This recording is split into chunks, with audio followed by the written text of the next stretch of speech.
They hauled the detainee from a concrete cell and snapped the overhead bulb on before he finished standing. The light struck his face bright and sharp. Fear named itself in his throat and pushed his jaw closed. He swallowed and tried to locate a single fact he could still claim. The interrogator did not wait for the answer. He set a thin metal folder on the table and opened it with slow, exact fingers. The first 5 sentences show the immediate problem. The detainee must survive an interrogation that will not break bone but will break memory and choice. Fear drives him to test responses, to watch for patterns, to refuse a scripted phrase. The guard's hand on the cell door gave him another fact. This was an operation, not a chance confrontation. The interrogator used that certainty as a tool. The detainee used it to ration breath and to measure the space between questions. He was 29, with a threadbare scarf still at his throat and a faded identity tag that caught the light when he moved his head. He had been taken 3 nights earlier from his apartment block. The file on the table named his workplace, his sister's street, and a neighbor who had once signed a petition. The narrator records these details clinically. The detainee's background, the timeline of capture, the institutional chain that produced the room. The detainee's fear shaped his choices. It made him press lips together, watch hands, refuse eye contact. That fear moved him to speak only when speech bought time. The interrogator opened the folder. The detainee did not move his hands fast. He glanced at the metal watch on the man's wrist and at the neat scar along the jaw and then slid the folder toward himself. The interrogator watched him with gray, narrow eyes, the way a surgeon watches a monitor. The man's voice remained flat. "We will speak in facts. Say names." "Why would I?" the detainee began. "Because," the interrogator cut in, "we prefer facts to stubbornness. The first beat is a hook, and it contains concrete stakes. Naming an ally or refusing means something concrete: transfer, isolation, or a staged betrayal. The chapter follows the interrogation structure. Assembly of evidence, deliberate isolation, staged betrayals, a forced choice, and the aftermath. The narrator places each action in a wider context, but the text remains anchored in the room's specific objects and in each body's movements. The interrogator rearranged the chairs in plain sight. He moved one to the center and tilted the overhead lamp so its cone rested on the table's center.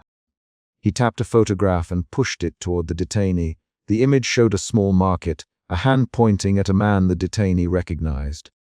The interrogator did not raise his voice. He waited for a shift in the detainee's face. The detainee's jaw tightened. He studied the photograph with a practiced calm designed to hide shock. He smelled old ink and boiled sugar in the air, coffee left to cool in a back room, and he kept his hands folded on his knees to control trembling. The interrogator spoke. "Who is this?" "Not mine," the detainee said, short and measured.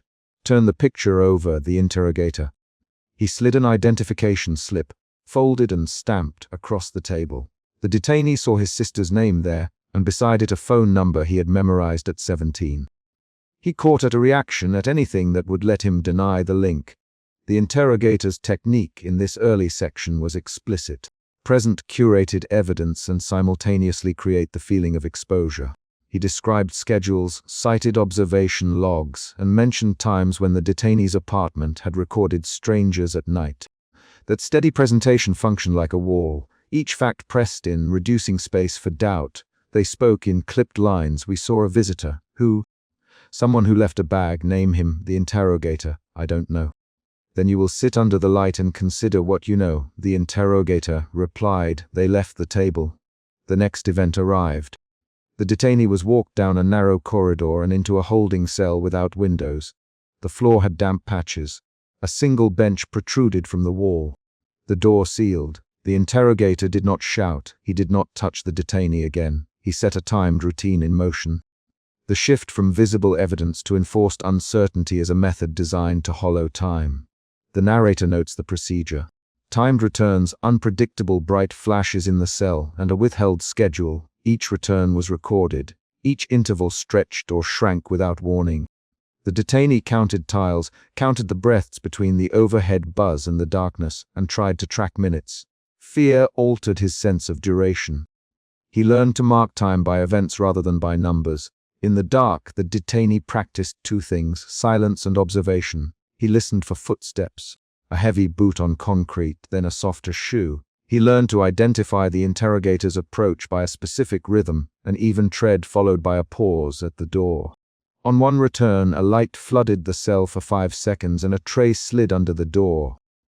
On another, someone knocked and left a single folded note bearing a false message intended to suggest betrayal. A neighbor's name, an exact time of a meeting the detainee had not attended. The detainee folded the note and beat it flat with his palm until the creases softened. He imagined the neighbor's face to test whether he still knew it. He could form the features, but the neighbor's voice had become a strange tone in his head rather than a memory tether. The first emotion shift arrived, defiance to creeping uncertainty. He had been defiant when they first dragged him in. Now he hesitated, measuring whether remaining defiant would cost more than yielding a name. When they escorted him back to the interrogation room, he noticed a planted item in the corridor.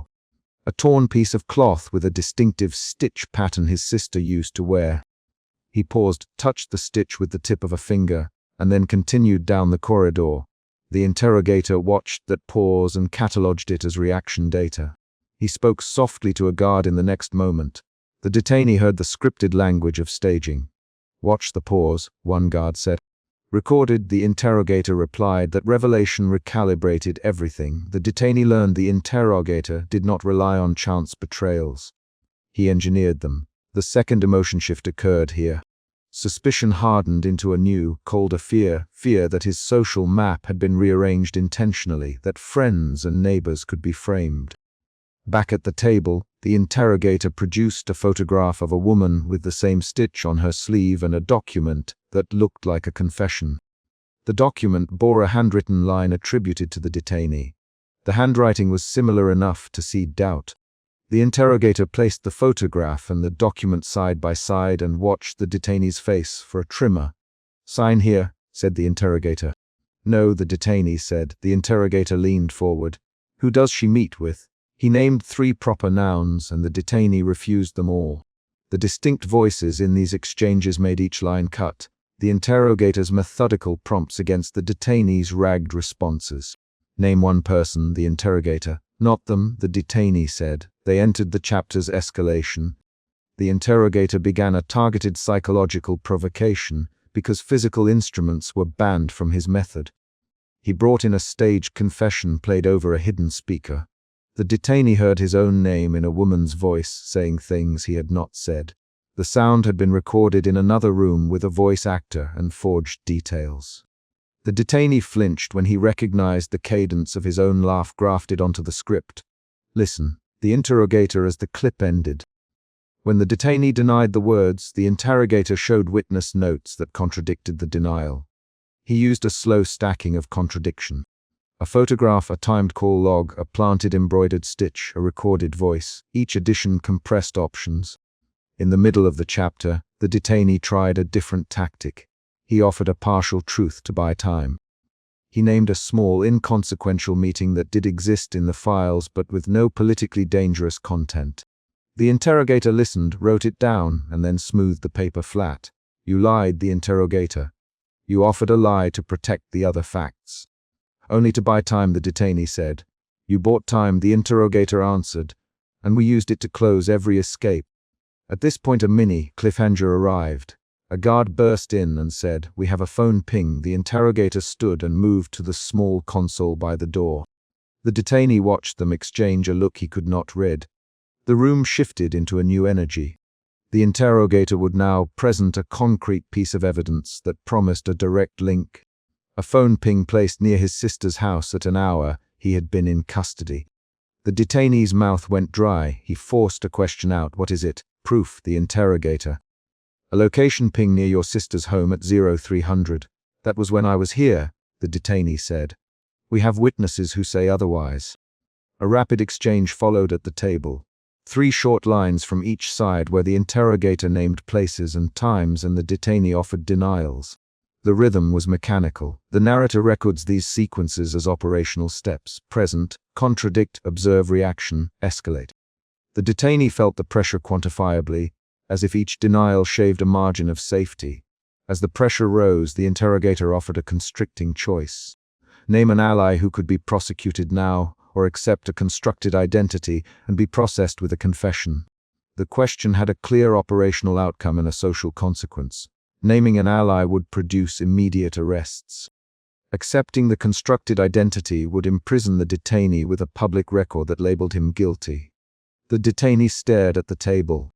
He considered his sister, the neighbor, the acquaintance from his workplace. He weighed the lives he could hand over against the life he would lose. The interrogator watched the calculation like a professional expecting a certain result. You decide, the interrogator, name him or sign. No, the detainee said, and then he said, not yet. That hesitation was itself a choice. The interrogator reduced the light until the edges of the room softened and then brightened it again. A small sensory pressure that repeated had proven effective. The detainee's hands trembled. He breathed shallowly and felt a new response forming. Numbness. The third emotion shift arrived. From suspicion to bargaining to numb compliance. He realized survival required a partition between feeling and decision. He looked at the interrogator and then at the photograph of his sister. He could picture her standing in the kitchen, the exact freckle near her left eye, the way she tucked hair behind her ear when she read. That picture functioned now as the last real thing he could hold. He pressed his lips together and wrote a name on the paper, small and deliberate. The interrogator slid the paper into the folder and closed it with the quiet of someone marking a successful experiment. He did not celebrate. He noted the result in his ledger and arranged for the detainee's return to indefinite uncertainty. The aftershock was concrete. The detainee walked down the corridor with shoulders bowed, breath steady but empty. A guard led him to the holding cell and left him there. The light in the corridor clicked off. He heard keys drop at a distance, and then the echo of the interrogator's step fading. The narrator steps back and records the outcome. A recorded confession, a new entry in the system, and a transfer that erased the immediate local context of who had been coursed. In the final paragraphs, the narrator ties the local scene to the system. He notes the pattern. Evidence curated, time manipulated, relationships staged, the constricting choice. He details how the institution records success. A signed paper, a redacted file, a recorded log entry. He describes how the detainee's name will appear in an archive as an admission, and how his sister may be contacted and questioned. The closure is a concrete event. A knock at the cell door the next morning and 2 officers who will read the official charges aloud. The chapter ends on that knock. The detainee lifts his head, and when the officer speaks, he answers with the same low, steady voice he used to refuse earlier. The officer reads the charge and the time of transfer. The interrogator's ledger is a machine that moves bodies through rooms until the next experiment begins. The detainee's life has new coordinates. The technique that produced them will be reused. The narrator records the operation without moralizing, noting only the facts and the human cost written into the files. The last line ties to a concrete action. The cell door unlocks and the officer pushes it open. The detainee stands and steps into light that is not a rescue but a scheduled transfer. They shoved the detainee into the windowless interview room and closed the heavy door before he could find stable footing. Betrayal burned just under the skin of his mouth. He moved his hands to his threadbare scarf and kept them there, as if holding cloth could hold a line to the person he had been. A single overhead bulb hummed. The interrogator was already seated at the plain metal table, palms flat on a thin folder. The room smelled of damp concrete and stale sweat. Within those first seconds, the central problem made itself clear.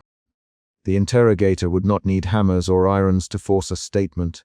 He would reorganize the detainee's facts until the detainee accepted the new arrangement.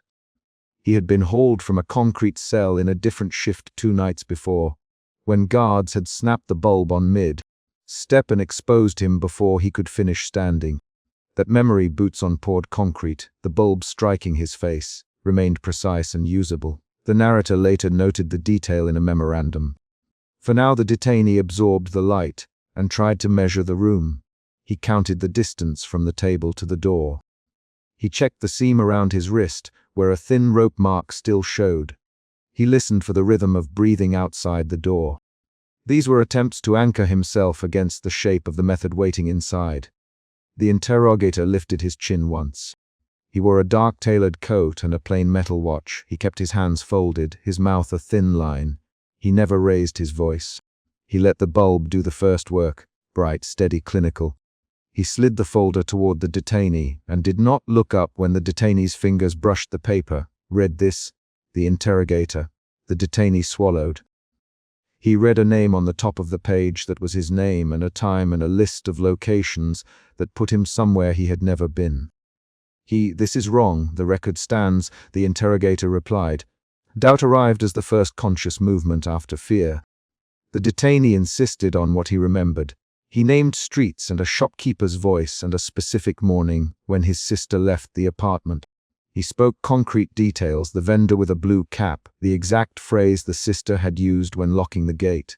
He used those details to push back. The interrogator set a small cup of water on the table and did not touch it. A guard outside the one-way glass adjusted a radio and the sound cut like a thin, precise incision. The interrogator watched reactions, measured eyebrow twitches and the angle of the detainee's jaw. He refused direct answers. He offered instead a sequence of small, clinical moves, a withheld confirmation, a timed silence, a shift in light. The goal was not to wound. It was to rearrange the detainee's authority over his own story. The interrogator called the moves neutralization in later reports. In the room they felt like a set of tiny closures, each one pulling the detainee's rights inward until only a trembling center remained. Guards moved in with modest legal touches. Guard Kovac closed the distance to the door and rested a single palm on the metal frame as if to lend the room its weight. He never spoke more than necessary. Kovac's boots scuffed the concrete once and the detainee's shoulders flicked with reaction. Kovac had a scar on the knuckle of his left hand. He rubbed it now and kept his eyes trained on the interrogator. A plant arrived with a soft, quick knock that the detainee at first mistook for human compassion.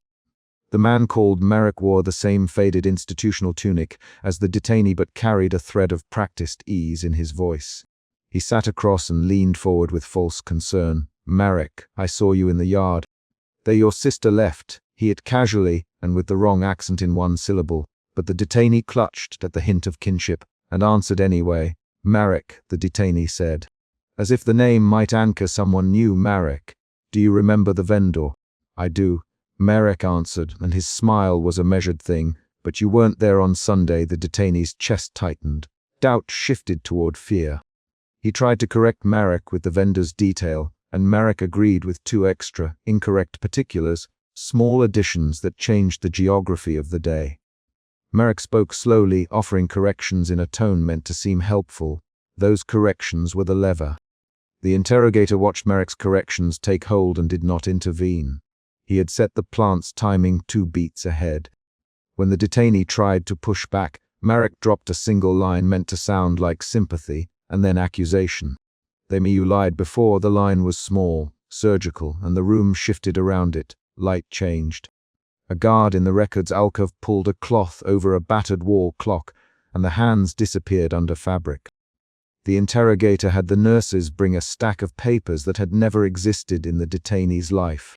A photocopied receipt with his name typed wrong, a roster with a different patrol time, an identification photo labeled with a place he had never seen.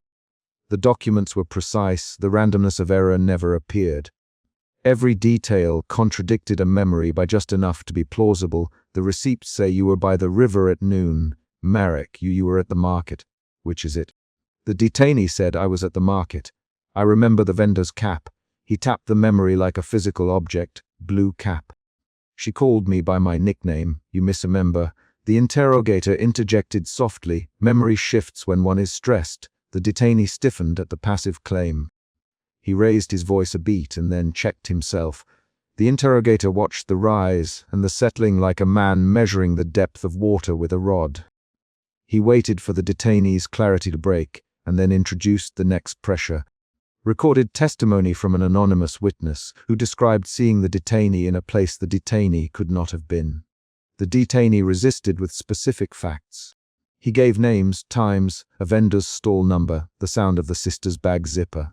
The interrogator and Marek dismantled each fact with a soft contradiction, with a forged note, with a withheld nod from Kovac. Each contradiction pulled at the detainee's muscle memory of truth until he began to test his own recollection aloud, asking the details like someone verifying a receipt. Emotion shifted again, from fear into a brittle, hollowed hope that if he could only prove one thing concretely, he could stop the machine. He forced himself to speak calmly and to list the morning sequence. The detainee. I left at 9. The vendor called to me. My sister locked the gate at 9:20. The detainee said the sentences slowly, naming himself to hold the lines together. Marek, you left at 11. The gate was locked at 11:15, Marek answered, and the answer slid a new set of dates into the room. Guard Kovac. The log shows a departure at 11, Kovac, and his voice held the authority of the corridor clock, now covered. The detainee pressed his thumb into the scar on his wrist. He tried a different tactic. He Marek about the where and when of a minor personal joke that only he and his sister used. Marek measured it on purpose. His smile shortened into an expression of puzzled distance. Marek returned a fragment with the wrong punch line. The detainee felt something snap small and final inside him. Outside, someone altered the air in the room by a simple, deliberate act. They opened a vent and let a cooler draft run along the floor. The detainee felt the chill rise and noticed the precise time, because the chill corresponded to a memory of a morning when his sister had left with the scarf he now wore. He compared that memory to Marek's wrong punchline and found both could not be true. The pieces did not match. A new feeling arrived, collapse. He could not hold both facts, and the room waited for which he would give up. The interrogator. Sign this, the interrogator, placing a blank line at the bottom of another document. He spoke without hurry. It will make it easier. The detainee hesitated and then asked, if I sign, will they let me see her? His voice was thin. The interrogator.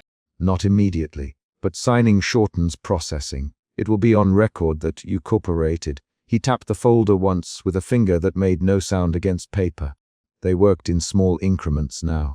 A withheld cup of water when the detainee asked, a suggestion that his prior statements had been inconsistent with earlier records. A change in the guard rotation that would place Kovac back in the hallway for the next hour. Each small change was motion toward compliance, each small concession a trade. The interrogator never raised his voice. He never promised a thing he would not later take. The detainee tried to push with a different kind of attack, precise naming. The name of the vendor and the exact phrase used when she wrapped his purchase. He described the fold in the vendor's apron and the small ink stain on the vendor's thumb. These were not collective memories, they were concrete, tactile items. Marek countered with a softer voice and a detail that involved the vendor placing the wrong change on the counter. Marek's lie landed like a pebble into a quiet pond, and the ripple spread amid. Chapter moment arrived with a sudden, external event. The interrogator produced a photograph that showed the detainee at a checkpoint he insisted the detainee had never crossed. The photograph had a time stamp, and the detainee squinted at it until his eyes watered. That's not me, the interrogator. You see the face. You see the jacket. You are listed. The interrogator, the detainee. It is not my jacket, the detainee answered. Marek leaned forward and lowered his voice. Marek. They worry about people who lie. 3 quick exchanges followed, voices cutting toward one another like measured blows. The interrogator. Sign. The detainee. I won't. Marek, think of your sister. Kovac. Time is moving. The detainee's hands trembled. The scent of damp concrete and a faint antiseptic from the interrogator's coat mixed in the air. He had no visible injuries. He had no broken bones. But his map of where he had been and who he had been rearranged by specific, repeated counters. He began to equate a signed line with a reprieve from this repeated, minute attrition. A second emotion shift occurred when resignation replaced the brittle hope he had held on to. He signed because the alternative, slow, exact eroding, promised a steadier collapse. He signed to stop the daily, surgical removals of memory and to secure a small, immediate fact. A paper on file saying he had cooperated. The signature felt like a small theft. He stole the record of himself to buy a night of less pressing interrogation. At the table, the interrogator filed the confession with an efficiency that made the act feel like clerical housekeeping. The guard registered the movement, then straightened. Marek slid back into the shadowed doorway as if he had never been present. Kovac unclipped his radio and walked the detainee back to the door with the mechanical care of a man moving a box. The detainee clutched the threadbare scarf to his chest, not as memory now, but as an object to be felt against skin. There was a sudden, smaller twist before the end. While the interrogator stood to close the file, the detainee noticed a stamped ledger in the record's alcove with an entry that placed Merrick's custody claim in contradiction with a roster the detainee had seen only minutes before. The ledger's ink did not match the type on the forged document. It suggested Merrick's story had been planted that morning. The detainee looked up and locked eyes with Merrick for the first time, searching for a human expression and finding only a practiced smoothness. He mouthed the word Merrick, and Merrick gave the kind of half-smile that delivers no answer. That reveal changed the detainee's understanding. Merrick had not been a fellow victim who crippled him by accident. Merrick had been the precise tool the interrogator chose for this case. The twist did not reverse the signature. It did not unfile the confession. It changed how the detainee would remember the manner of his defeat. It stripped away any hope that a simple conversation could repair trust among prisoners. The interrogator had engineered the betrayal to be social, to be human, and therefore irreplaceable. The interrogator returned to the metal table and slid the signed page into the folder. He closed the folder with 2 even movements. He logged the confession in a ledger with slow, exact strokes and then stood. He did not speak beyond the necessary minutes. He watched the detainee for an interval long enough to be recorded as observation and short enough to be humane in appearance. The guards led the detainee back down a dim corridor. Kovac kept a hand near the detainee's elbow but did not touch skin until the doorway to the cell. The detainee kept his head down and counted tiles underfoot to preserve a little concreteness. The corridor was lit by staggered bulbs that threw quick shadows. The detainee felt every step as an exercise in small endurance. He entered the holding cell and folded himself onto a narrow bench. He placed the scarf across his knees and smoothed it with slow motions to give himself an action to perform other than thinking. The interrogator filed the confession in a cabinet group labeled "Processed." He closed the drawer and walked back to his desk. He made a note for the next scheduled interview and stamped the file with a date. The narrator would later describe the filing as bureaucratic closure. Inside the room, it felt like a finality, a paper and a stamp creating a truth that would travel through the system. The detainee watched light slide from a thin window slit and marked its edge with a finger. He had given up specifics to protect a near-term physical comfort. He had not been broken by ropes or fire, but by a sequence of human acts that removed the scaffolding of his recollection. Betrayal had been the method. Doubt had produced fear. Fear had produced resignation. The signature was the mechanical end of the process, and the real consequence would appear later, in the ledger of the state and in the sister's phone calls that came back unanswered. In the last moments of the chapter, the detainee heard Kovac close the cell door with a single, steady click. He pressed his forehead to the cooled concrete wall and felt the imprint of a rough seam. Someone moved a candle in the corridor. The flame guttered. He folded his hands around the scarf and listened for the muffled lift of boots. The interrogator's voice did not cross back into the cell. It did not need to. The system had recorded another confession. The folder contained a name and a line on a page. The candle in the corridor leaned and went out. The detainee counted the seconds until he could sleep and found that counting itself was a new, hollow work. He breathed and the breath was an action to be performed, not a feeling. They wheeled him into the staged visiting room and slapped a folded photograph onto the table before he could sit. Betrayal pressed behind his ribs in a raw, physical way. He clenched the threadbare scarf at his throat and counted the breaths that could still be his. The interrogator did not wait. "Look," the interrogator, placing the photograph flat. "Tell me who this is." He stared at the image. The room smelled of bleach and old paper. The conflict that mattered was immediate. The system would turn an imitation of intimacy into the instrument that decided his life. He was the detainee. He had been hauled from a concrete cell before, and the memory of the overhead bulb snapping on in Chapter 1 was a notch of clarity he kept like a bruise. In this room the bulb hung low and steady. The photograph showed a man at a market stall, the colors dulled, the face familiar in the angle of the jaw. He traced it with his eyes. He did not know if the man actually knew him, or if the face had been selected to look like a friend he had once trusted. Doubt moved in first. Doubt made his hands go cool. He lifted his fingers and smoothed the collar of his tunic in a small ritual of proof. The interrogator watched him with folded hands. He folded the watch chain over his thumb and said, "Name him." The interrogator's voice had been measured in previous rooms. It was the same voice that had overseen the windowless interview, where the recorded playback had left the detainee shaking. The detainee's mouth tightened. He mouthed nothing.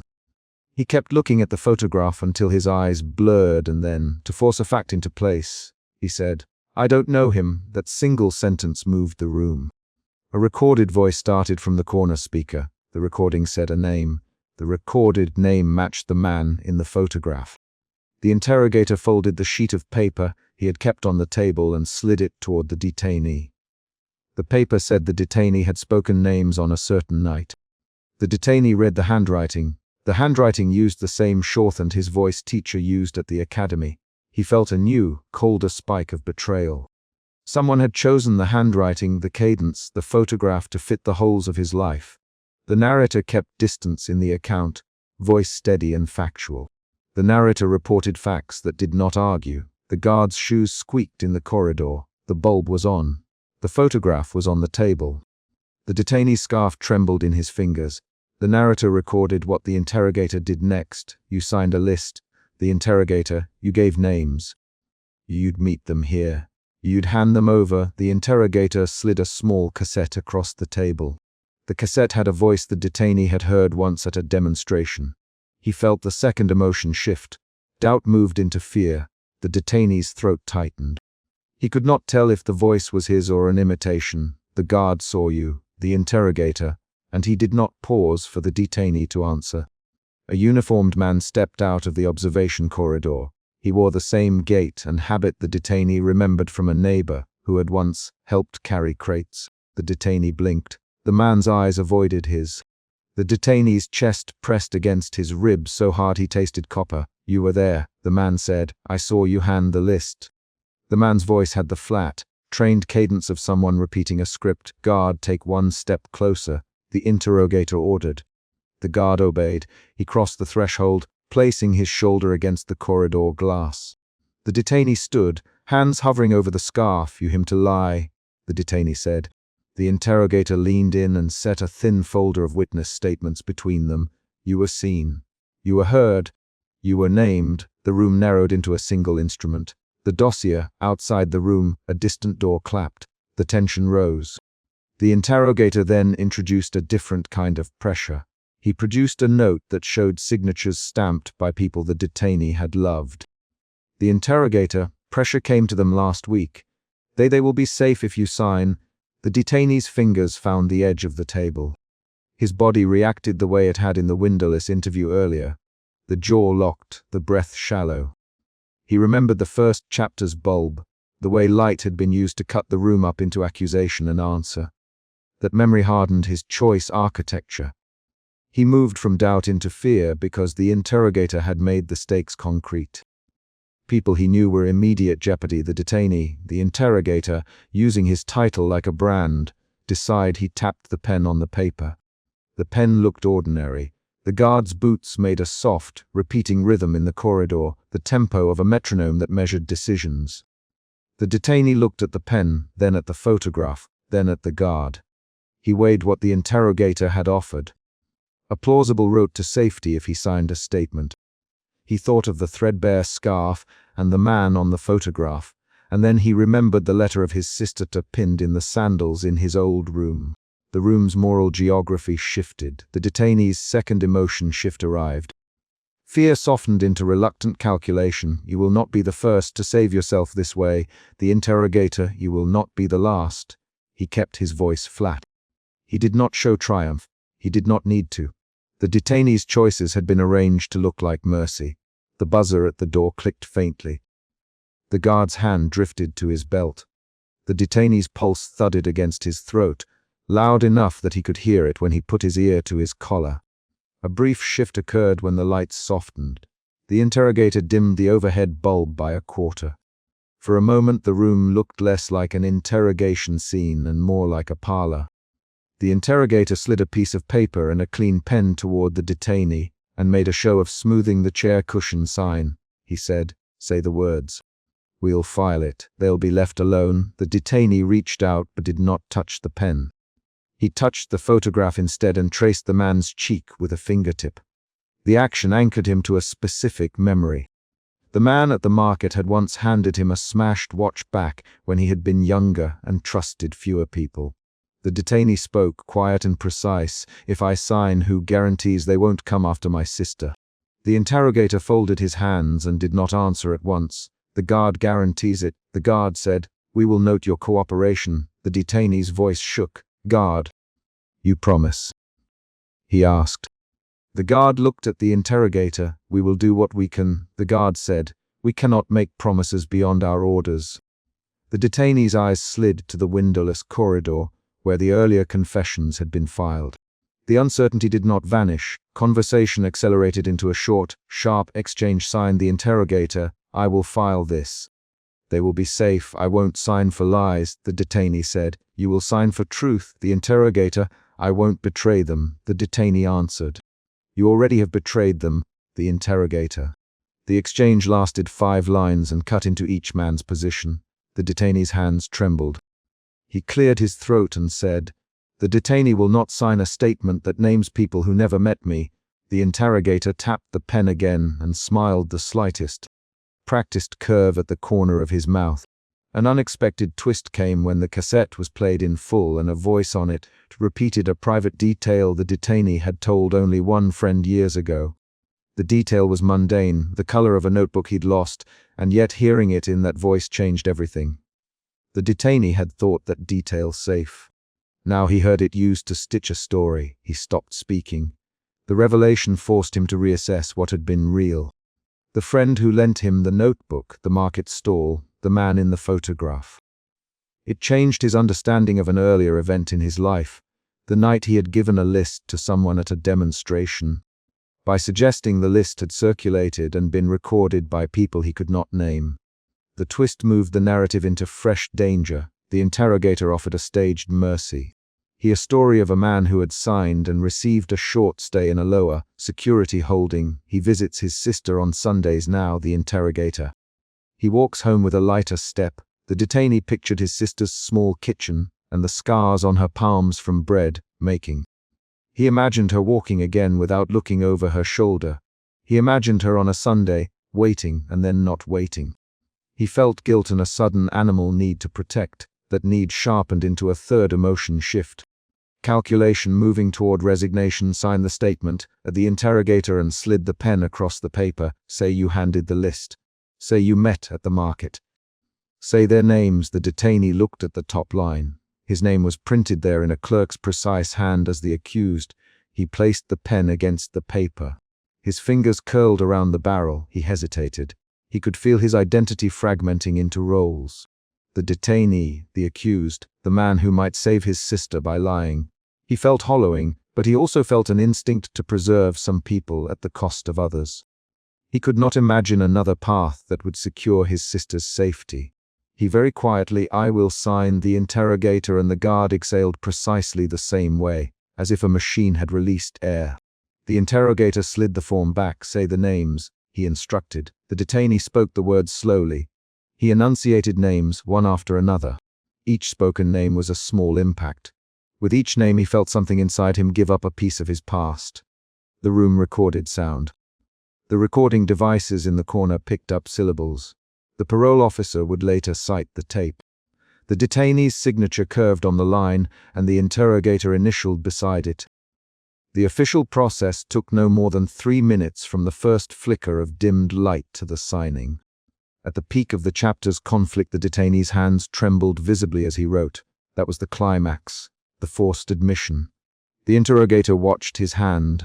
He did not speak. Outside, the corridor's fluorescent lights hummed like a distant machinery.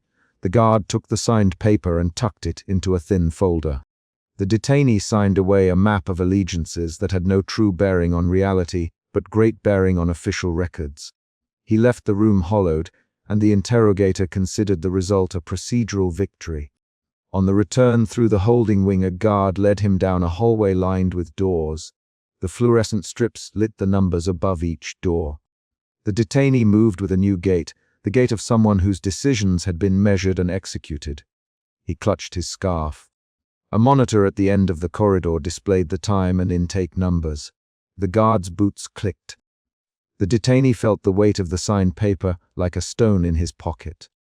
He thought about the man in the photograph, about the cassette voice, about the guard's hesitation. The third emotion shift completed. Resignation folded into numb acceptance. Back inside his concrete cell, the detainee sat on the cot and opened his hands. His fingers found the scarf folded small. He smoothed it and then cupped it like a relic. The narrator recorded that the confession would be filed and entered into the archives. The narrator recorded that no one would check the photograph's provenance afterward. The narrator's voice remained unsentimental. The detainee watched the seam of the scarf and remembered the market stall again, a single, precise memory of a man offering him change and a cracked watch face. He could no longer tell if that exchange had been the origin of the photograph or if someone had simply matched a face to his memory. That uncertainty did not change the paper that now bore his signature. The next morning, the detainee learned that a colleague of his had been transferred to a distant camp on the basis of the signed statement. The transfer notice had a stamp, a date, and 3 lines listing prior infractions. He read the notice with fingers that could not find warmth. The guard who had stood in the corridor saw him read it and averted his eyes. The detainee realized the interrogator's promise of safety had been tactical. It had worked in one direction. The detainee's choice had real consequences for others. He had traded truth for the small chance his sister might live without fear. That moral accounting had to be shouldered physically. His back ached, his jaw raw from clenching. He made a decision in that cell not through speech, but through an action. He removed the faded identity tag from his neck and tucked it inside the seam of the mattress where he could hide it. He did not swear to atone. He only rearranged his possessions so a future search would find less. He pressed the scarf to his face and mapped the fabric's tear with his thumb. He had become someone who could make a bargain under duress. The interrogator would later file the confession and mark it resolved. The detainee would later watch the file sit in a drawer and count the names that left town. Weeks later, the interrogator wrote a procedural note and placed it into institutional files. He logged the confession as corroborated, marked the transfer request approved, and closed the case. He did not write the method by which the witness had been convinced to testify. He did not note the softened light or the staged mercy. He wrote the facts bureaucrats accepted. Signed statement, witness corroboration, tape recording. The narrator recorded this and did not editorialize. The interrogator folded his hands and checked the watch. He had proven the system's efficiency. He had converted a room into a machine that manufactured truths acceptable to the file. In the final paragraphs of this chapter, the detainee's life narrowed into routines, each one enacted to keep him functioning. He sat under the same bulb he had known since the first hall and read the same stale announcements posted on the other side of the cell door. He learned the schedule of meals and the gait of the guard on the second shift. He kept his head down when the guard marched by and sometimes caught the guard's eye only to see it slide away. He had given names. Others had left. He had a new, quiet weight of responsibility and grief. The closing event is small and concrete. One afternoon, a file clerk came to the cell door with a stamped envelope and pushed it through the slot. The envelope contained a single sheet. A permission slip for a short visit, stamped and approved on condition of compliance. The detainee touched the paper and felt the tooth of the stock. He folded it and placed it inside his scarf. He did not speak aloud. A guard clapped the door shut. The slot clacked. The light in the corridor flicked once. That action, the envelope sliding into his hands, sealed the chapter's resolution. The confession was in the archive. The interrogator had his proof. The detainee kept his family's chance to breathe within a lie. The room's manufactured choice had been executed and recorded. The file closed. The record stood. His name stayed on a paper that never held the truth.